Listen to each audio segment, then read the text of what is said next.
that I intend to stop living. I won't pretend. Testing 1 2 How 1 are you 2. feeling today? I'm good. I'm ready for showtime. You gonna give it a good place in space? Let's see. Oh, I'm always in a good place in space, or I attempt to be. That is true. How you doing? Prime time, baby. I didn't know there was a camera personality that Isis presents. I know Isis off camera. Testing 1 2 1 there 2. is a Isis persona. Oh boy. Okay. Industry rule number 4080. We are in season 3, episode 9. Good. All right. I'm blessed and I'm fortunate to have with me. You know what? Let's start the show first. Luigi.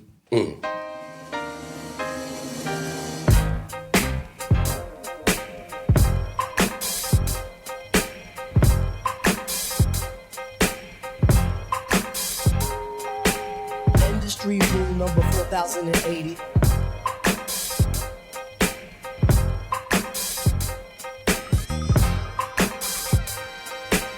Industry rule number 4080. Record company people are shady.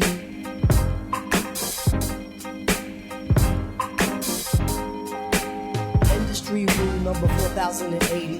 Record company people are shady. Because they are very busy. They are very busy in their own worlds. And I'm fortunate to get them here today. Because You are. these are two people that have come into my life in the past, say in the last 5 years or so, that I didn't expect would be in my life. And what I really, truly appreciate is the queens that they are and what they represent, and how, I don't want to say through fire, but through chiseling on some iron and on some rock, we've chiseled out a good to strong to great relationship. I asked, they showed up. That's why I appreciate them. Salute. Okay. This is Miss Rashidah. Hi, everyone. This is Miss Isis. How y'all doing? Okay. And I have a couple of setup questions before we get started. Okay. I'm asking y'all both the same question. Okay. Let the audience know how we met. Question number 1. Second question is that what makes our connection genuine? Third question is that the industry that you work in, without stating your job if you don't want to. And the fourth question is that the length of your current relationship and its status. I'm left-handed, so I'll go to the left first. Ask that one question. Let's go one by one. First question is that how did we meet? We met through OES, which is a Mason organization. Second question. What makes our connection genuine? Our connection is genuine because we are real.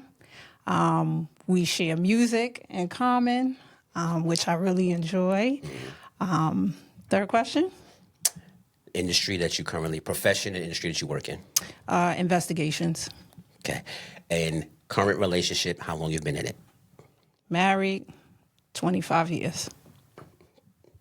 And she looks amazing. Miss Rashidah, how did we meet? Sure. So we met through OES. And what's the next one? What makes our connection genuine? All right. This is going to be interesting. So what makes our connection interesting and genuine is the foundation on which it was built upon. I have been very fortunate to learn many things within the craft from you, exclusively from you, which I have been able to apply to my everyday life. And just recently in my workspace, I had to tell someone that a wise man traveling east, taught me, to measure twice and cut once. And that garnered a lot of attention from people within my workspace. And it made them perk up their ears to wonder, like, who is she talking to? And what is she about? So the foundation of our relationship is based on that. And I have been able to function with the understanding that I need to stand on my square and not allow anyone to knock me off of that square. And you have been the person to teach me that. And so that's what makes this genuine and interesting. The industry that you currently work in. Pharmaceuticals and specifically vaccines. Okay. And your current relationship and how long you've been in it. Current relationship, there is a relationship status, still single, not married, but 2 years. Okay. The basis of why we're here, Goju Nation. Let me do this first, because Luigi usually does this at this point. Don't forget to catch the socials. Facebook, Threads, X, YouTube. I'm missing one. TikTok, maybe? I don't know. No. Instagram? No. IG. IG. At Gotham Jungle, one word. Click, subscribe, share, comment. Click, subscribe, share, comment. That makes you an official member of Goju Nation, and then maybe you can have a great explanation like Rashidah just gave of how we got to know each other, because I wasn't ready for that. But thank you so much. You're welcome. I'm humbled by that. Okay. The reason why they're here is because we're going to have a conversation about relationships. I'm going to be more of a listener. I'm just going to kind of host and kind of ask questions. What's very rare and what's happening in society, or what's happening in this social media era, is that the negativity of what is going on in relationships, what men are doing wrong, what women don't have to tolerate, what women are doing wrong, what men don't have to tolerate, is very easily found if you turn on your phone in any way, shape, or form. But what isn't there is what is healthy about relationships. How are relationships working? What are the keys to make it work? What do working relationships do differently than is going on in this current space and place? That's why I brought these two together, because from what I understand, unless this show's about to go completely sideways, okay, is that these young ladies are very much in current relationships of which they are happy. So I want them to speak upon that, okay? So what I do here is we do qualified, verified, and certified. Okay, so we're going to go to the qualified phase right now, which is the Q. All right, and I got notes here. Let me get focused. Luigi, how am I doing with this mic? Good. I don't look crazy pants. No. You sure? Natural. It's very important. All right, so let's mute the distractions and let's get focused here. Okay, question for each of you, and I'll go right to left this time. Okay, and this speaks about the emotional foundation of your relationships, just to kind of pseudo prep you, Miss Capricorn. Yes, sir. Okay, how did your upbringing, Miss Rashidah, shape how you love and expect to be loved? We have enough time? When I do the shimmy, that means I know it's a damn good question. Go ahead. Okay. It's a little loaded, right? Because there were many things that I saw in my upbringing, and they had both positive and negative impact on me. And in relationships, I have to be very honest, prior to the last 3 years before entering in the current relationship that I'm in, I operated out of all the negative things that I saw in my upbringing. My mother, let me say this first. Let's start with the good stuff, right? A very nurturing woman in terms of like a homemaker, right? This was quintessential, think 1950s homemaker. She is ironing the sheets. She would iron her husband's underwear. Like, this is the kind of thing that was happening. Sunday dinner, you knew you were going to have that. My mother never made anything from a box. Like, these are the things that I saw. And she was a very clean woman, a woman that was pristine with how she carried herself as a woman publicly, right? And the way that she put herself together. So I was always just very aware of how well I put myself together, but I was not fed into emotionally. And so it took entering, and I'll get into that, into the current relationship that I'm in, and having to roll the tape of how I played out all the negative things that I saw. There was no affection. There was no outward expression of, like, I love you. What do you need? Can I hear you or do anything better for you? With my daughter, I make sure that I am always asking her, how do you feel about certain things? So I didn't grow up really inquiring about how anyone felt about anything. I did what I did, and that was just what it was, you know? And Isis and I, how long have we been friends? A long, very long time. So she can actually account, right, to the fact that this was a behavior pattern of mine, right, and how it impacted beyond intimate relationships. Even I operated that way in friendships as well. Very, very authoritative, my way. And if you didn't do it my way, then you were wrong. And something is essentially just wrong, you know, with you. So I learned all that coming up, and like, no shade to my mama, because as I'm seeing now, being in a healthy relationship, now I'm seeing the qualities that I saw her exhibit. I'm now exhibiting those like homemaker qualities, but in a healthy dynamic. I fought against it because I was mad that she was doing those things for a man that was undeserving of who I deemed, and the family in general, to receive that kind of treatment. And it pissed me off because this man entered into our lives and kind of essentially disrupted the entire family dynamic. So while I was in relationships in my entire young adulthood, they was all very chaotic because I was fighting against what I saw her tolerate. So I was intolerable of anything from any man. You get no jurisdiction over me. You don't tell me what to do, when to do, how to do it. And I don't care what your feelings are, because I saw men as a threat. And so me seeing men as a threat, oh, I'm going to fight you. You know? So that's... I am laughing. I love my friend. Because this is supposed to be a relationship conversation. She's speaking about what groomed her to be good within a relationship, and everything she's saying is anti-relationship. So that just speaks to the dynamic of what you had to grind through and figure out. You have to grow, right? As you start, first, I had my daughter, right? And so something spiritually happens to you when you change. You are no longer the same person that you were prior to giving birth.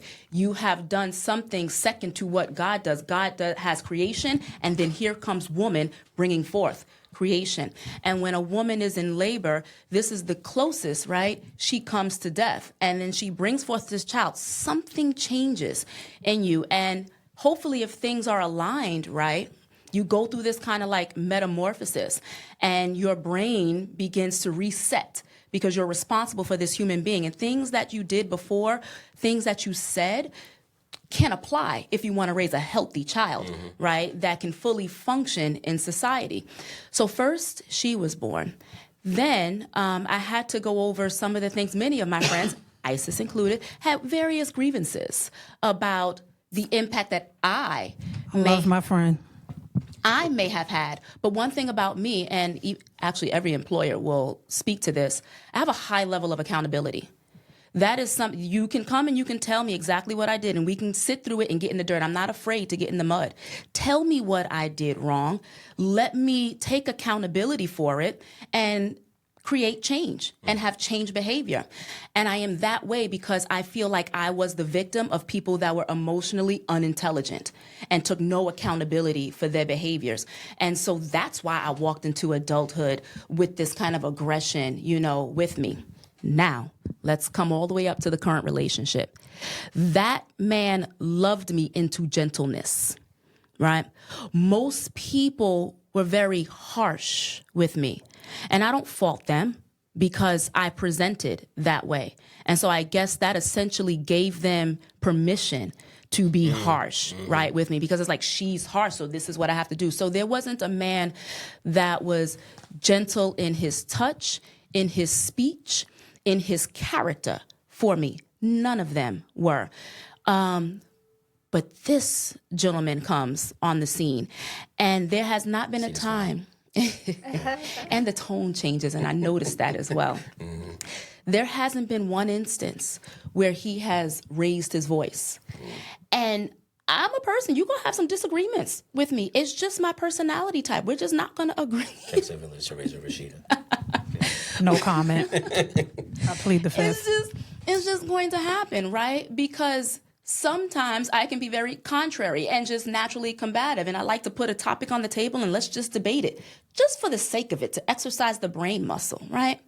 He's not entertaining any of that. Yes, he is not entertaining any of it. It is a very, I hear you.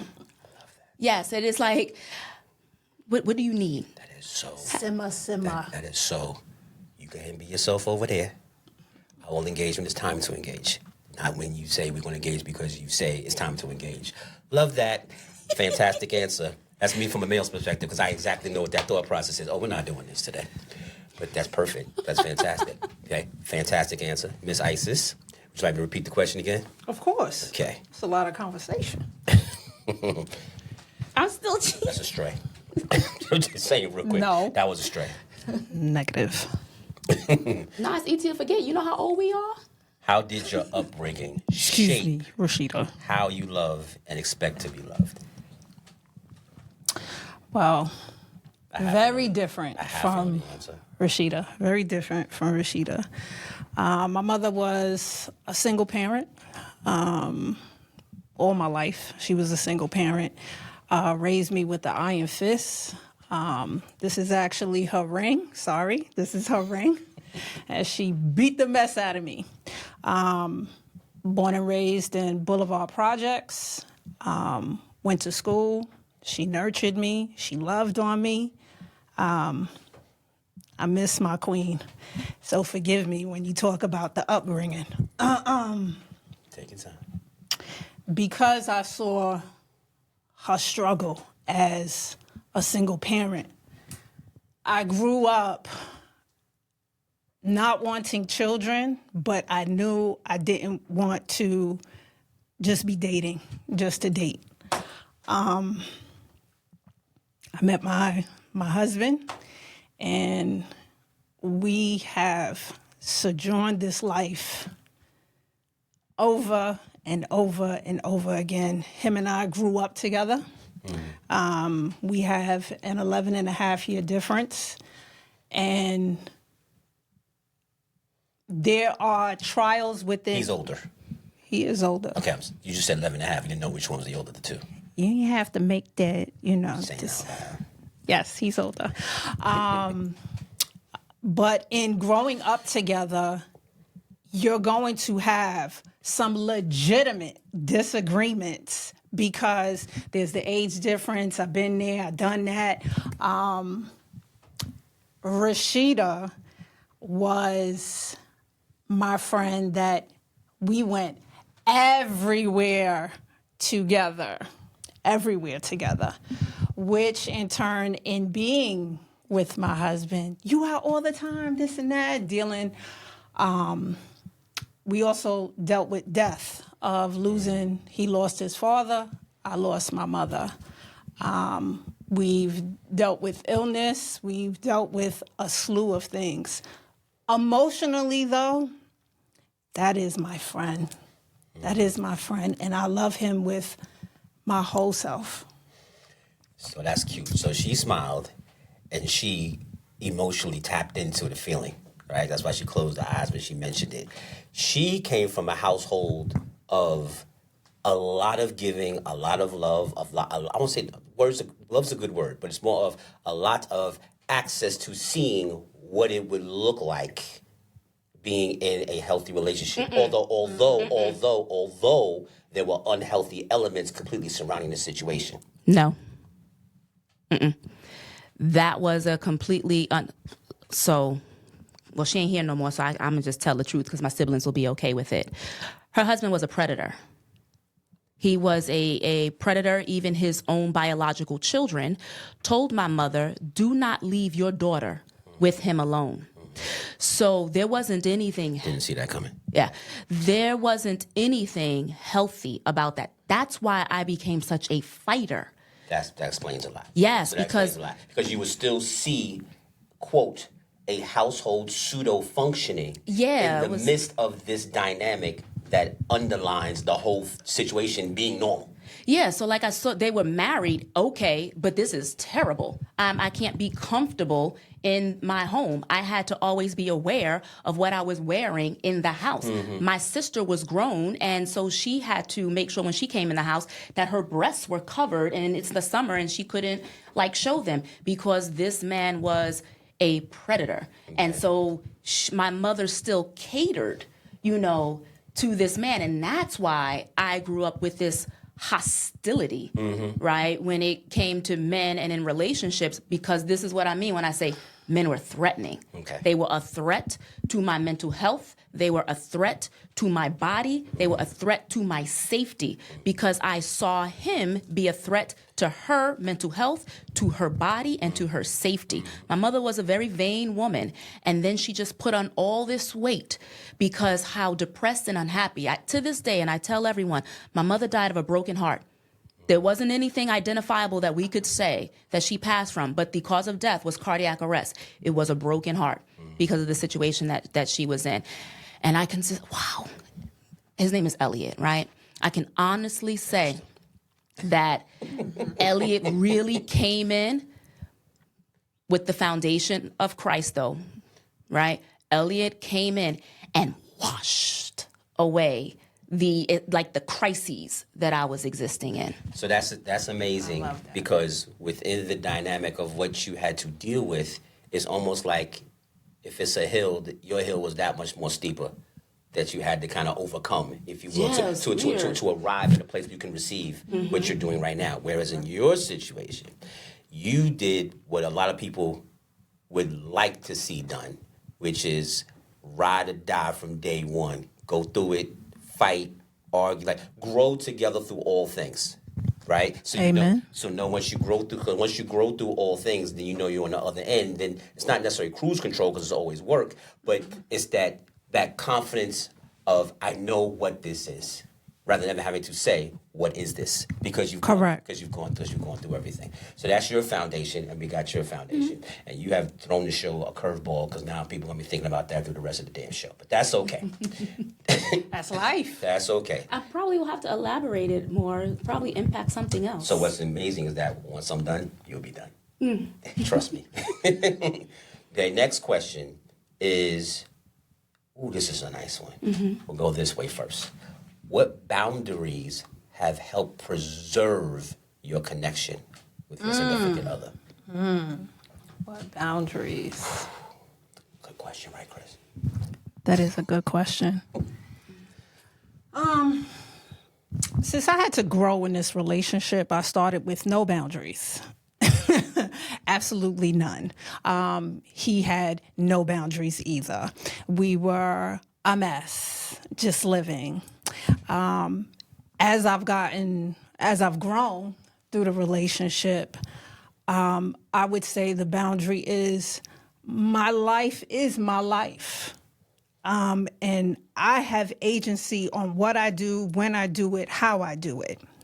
Me coming to you as my partner, I want you to listen, to help me. If you see that I'm going astray, bring me back. And that's what he does.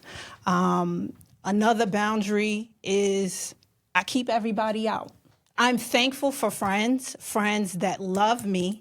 And yes, I share that. I want you to say it again, look directly into that camera. And the reason why I'm saying that is that if you think about today, you think about society, you think about how the world is, that's exactly the opposite of what is going on. So say that one more time, look directly into that camera. Say it. I don't know what I said, but I keep it to myself. So you keep people out. I keep it to myself in terms of not disseminating information on social media about what goes on in my marriage, my partnership, whatever. I am thankful for friends that love me, that when I am experiencing something in my marriage, I can go to my friends and say, you know what this man did? And they listen, they validate me, they correct me. And I would say at current time, I have always, it's a trusty green Bible that I have. And when I am going through things, whether it's just regular life, whether it's hardship at work, motherhood, my marriage, I've always honed in on my little green Bible, because that's what helps me. But I think those are the boundaries that I have. Okay. I'll ask it again. What boundaries have you, let me say it differently. What boundaries help you preserve your connection? Well, first, there is an automatic boundary just about my energy and my presence that people usually don't test or cross. I just have that aura with me, right? I do. It just is what it is, right? I am chuckling, Coach Nation, because part of us having the connections that we have is that with both of them, I absolutely pushed that envelope in my own way by challenging them, by having certain conversations about certain things. Nothing that would cross a, quote, certain line, but definitely from an emotional intelligence standpoint, fair statement? Fair statement. Right? Oh, yes, I remember. I would push the envelope, chiseling away. And I'm just laughing because I know because you said you have that boundary. I'm like, not with me, but keep going. But not with you. You know why? Because I actually respect you and your level of intelligence. I do.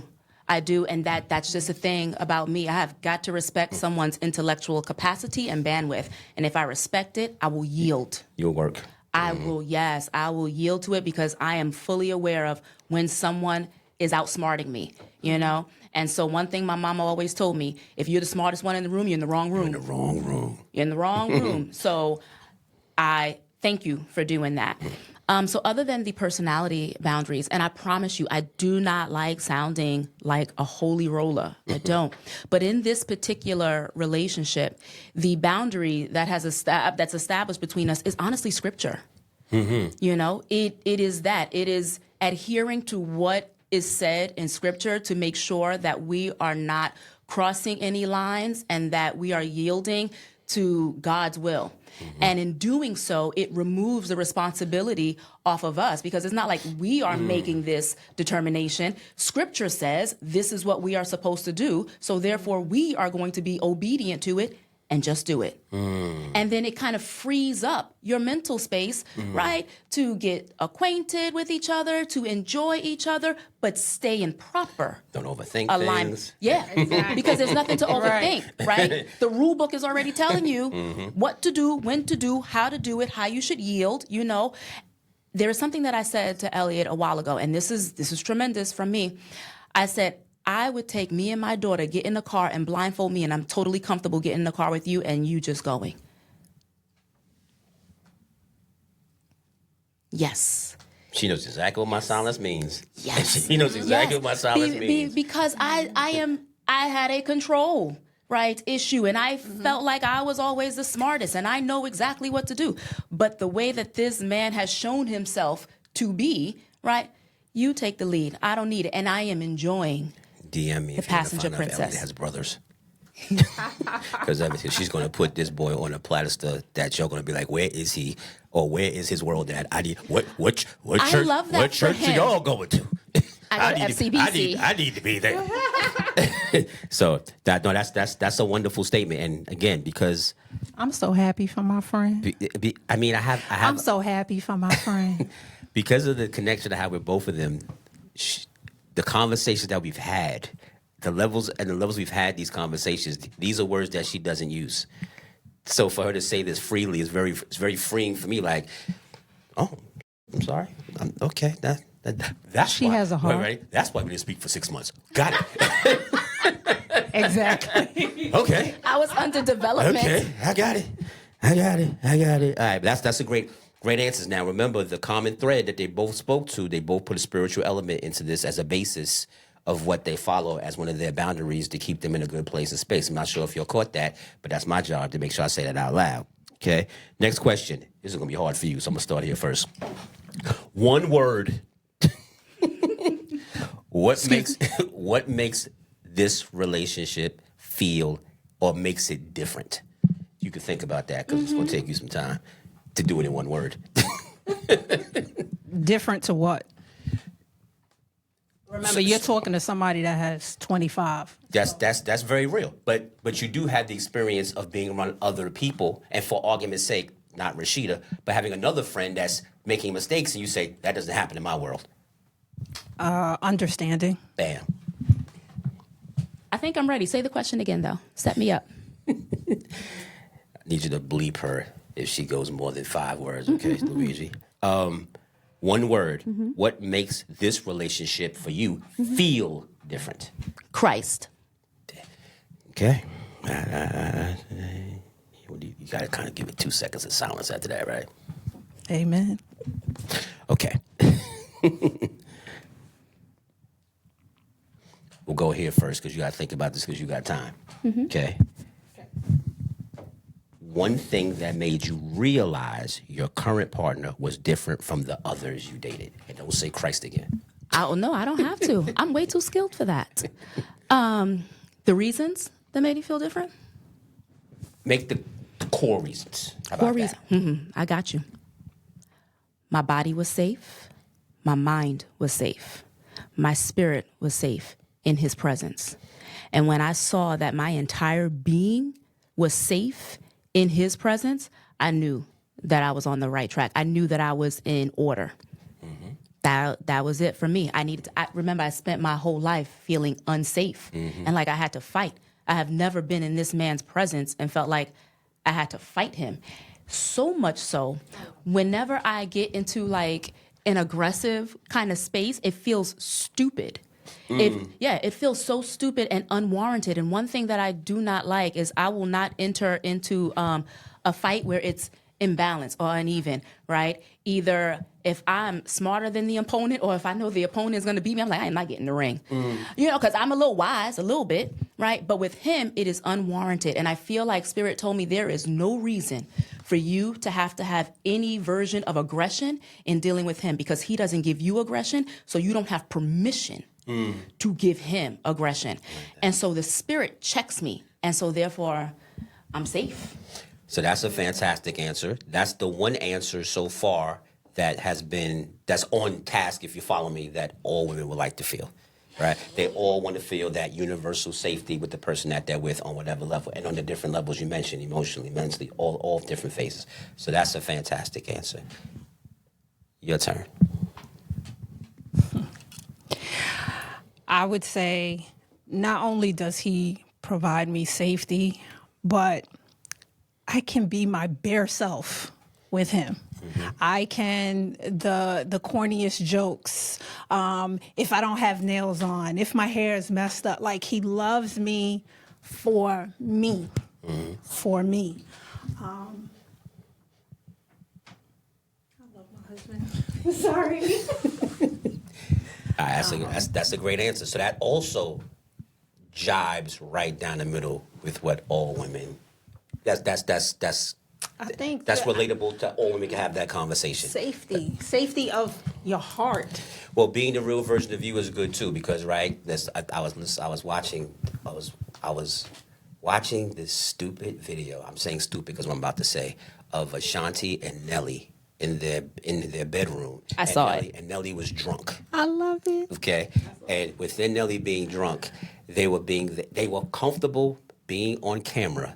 Being their authentic selves. Only thing Ashanti didn't want to be seen is what her face looked like because she had no makeup on. Outside of that, they were fully. And she still looked cute. Hello. They were fully engaged with being, for lack of a better phrase, he's drunk. She has no makeup on. You know what I'm saying? And being their authentic selves and saying this is just kind of what we do. Throw it on camera. We're the Hanes. Right, so that's something that I totally relate to. If I may, I think it's really important because this is about the discord that's happening on social media in terms of there being this conflict in the relationship sphere of our demographic, and I think a huge reason is because people feel unsafe. Men don't feel safe that they have a soft landing space with their woman, and the woman doesn't feel safe because she can't, be her barest self because she feels like he's going to be hypercritical, of her and not properly protect her. So I think that we are not providing each other the safety that is needed for the transparency and the longevity of relationships. So there is a judgmental aspect to that from both sexes, right? Because something that I have found that's not being said out loud, and has to do with a lot of trust, okay, is that I've asked this question before. And I haven't asked this question to be nosy. I've asked this question to say this will let me know how to process and deal with the person if I choose to deal with them. So I've asked this question. I've said, you need to let me, and I say it in a very respectful way. I says, when you're ready, you have to let me know about things that have happened to you that you really don't want to talk about. And you don't have to give me the whole conversation. I don't want the whole conversation. I just want to know that if you were little, your father verbally abused you. Okay, so if I start yelling during the football game, I don't want to trigger you, if you will. Okay, okay. If something happens, to you in your past that you don't want to discuss and don't want to say, and we need time to get there, at least let me know there's something there. Okay, so that way when we arrive there, I'm prepared for it. You're prepared for it. We can arrive at that conversation when necessary. I'm not saying you have to tell me what it is, but I need to know what that is, and you need to know what that is for me as well too, because I say this phrase for all men. Not in a emasculating way, not in a right or wrong way. I just say this phrase out loud. We're here too. Facts. Okay? A lot of times what we have to, so for example, and I'll move forward, is that when the female has to deal with trauma, okay, the man has to be open and receptive no matter what to what it is if he wants to deal with her to process it. If the man has gone through trauma, not you, enough women sit back and they elect to see if it's worth investing in to be supportive of. Does not mean the trauma still didn't happen. Okay, so that's another conversation when we have our Let's Make Relationships Work podcast. Okay, but I'm bringing it up because because the safety thing is very real, and I'm just saying that from a standpoint, men have to feel that as well too. Okay, it's not about cooking or cleaning or that type of thing. It's the feeling that goes along with that. But these are. You see why I got them here? Shh, we just might be longer than an hour. All right, here we go. We're almost done with qualified, and we gotta get verified and certified. So stay focused. Stay focused. Okay. Defining moment early on that made you both level up emotionally. That's a damn good question. You want to go first? Let me think about that. Well, we both. I love that. I love that question. And you know what I love about that question? Chris Luigi both say, yeah. Shit, that is. Yeah. I'm going to ask that question when I go home. I got it. Okay. I had coined myself like the runaway bride, right? So if there was a conflict, my immediate instinct is like, all right, I can't do this anymore, right? This is over. I don't want to. I'm out of here. This is done. And I did it maybe the third or the fourth time I did it. And Elliot was like, you gonna stop doing that. Say it with that same face. Do it again, do it again. Do again. You gonna stop doing that. Yes, sir. Yes, sir. You remind me of... Okay. So there was a conviction in it. There was almost like this disciplinarian kind of tone that was in it where I felt like I was rebuked, essentially, in my behaviors. And it was in that moment that I realized, but before I even go there, one of the things he said to me, he was like, no matter if we have an argument, that doesn't mean I'm going somewhere, right? It is just a disagreement. But then he knows the story, and Isis and my close friends understand the story. Anytime in my family structure that there was an argument, I was discarded, right? It was, you have to go live here. Now you have to go live here. Then you have to go live over here. I lived all the way across the country in California, right? At one point, because one adult was like, no, we don't want to deal with her. Mind you, I was not a child that had a teenage pregnancy or on any drugs, nothing like that. So I am accustomed to the process of when something starts to get uncomfortable and there's a beef, then you need to run. And you need to escape from it. And so that's what I was trying to do. So he reaffirmed me and said, I'm not going anywhere. This is just for the moment, right? And we might need to take a breather. And so what it highlighted to me is that I was childish. And I was an adult behaving in childish ways, and I have not entered in my adulthood and put away those childish behaviors. And he had never shown me any behavior that would tell me he would leave. Never justified that. So now I had to course correct my behavior because I was looking like the idiot, and I don't want to look like the idiot. Right? So what I love about that, I stopped to admit Rashidah. What I love about that, or what I co-sign about that, is that he didn't come across disrespectful, but he came across he said the word that you said was probably the most important word in that whole thing. He would not discard you. Mm-hmm. So within that, whatever we're dealing with, I'm not going to discard you. So if there's a problem, we fight through it. If there's an issue, we talk through it. But I'm not going to walk out the door like, I'm not doing this. He let you know that ahead of time. He gave me emotional safety. And there's the emotional level up, not being discarded.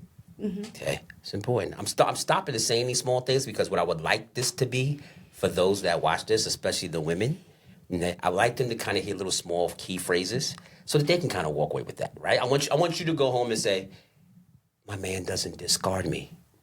And if he doesn't, know what that represents from emotionally leveling up. Amen. But make sure that he's not discarding you because you are convenient to Say him. that to that camera. Make sure he's not discarding you because you're convenient to him. He needs the sofa, he needs the food, he needs something because child.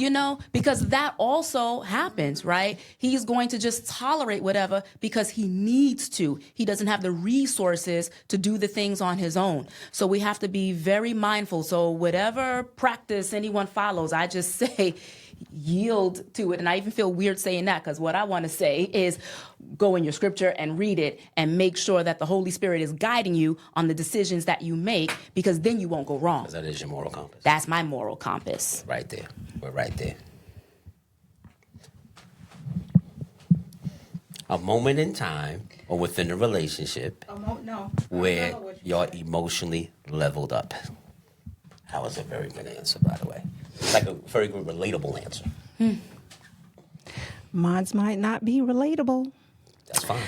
I'm going to say that I got married at 35. We leveled up together. When I knew that we leveled up emotionally together was when both families were kept out. And he covered me Within that. in the spaces that I need covering, that I needed to be covered.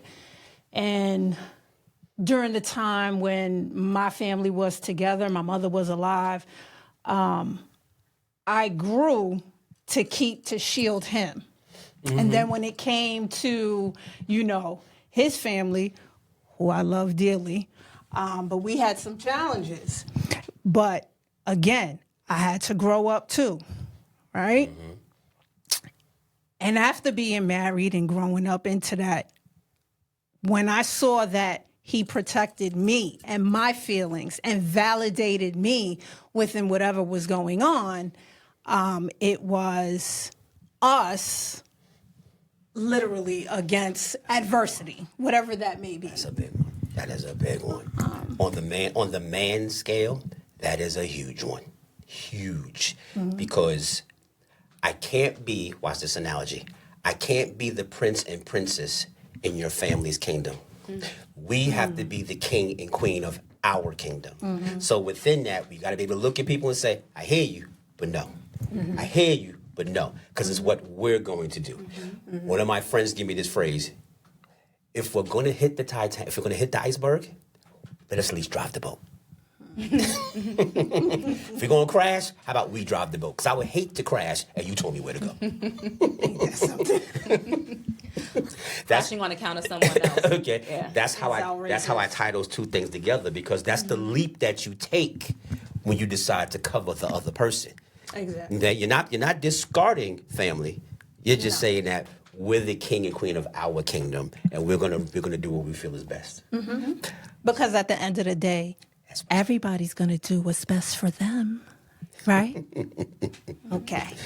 So, not being discarded emotionally and tapping in and emotionally covering each other in times of necessity that were important to each one of you to let you know, I got you.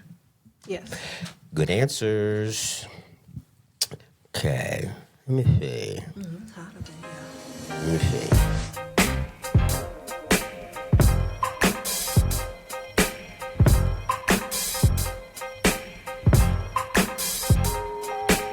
Industry rule number 4080.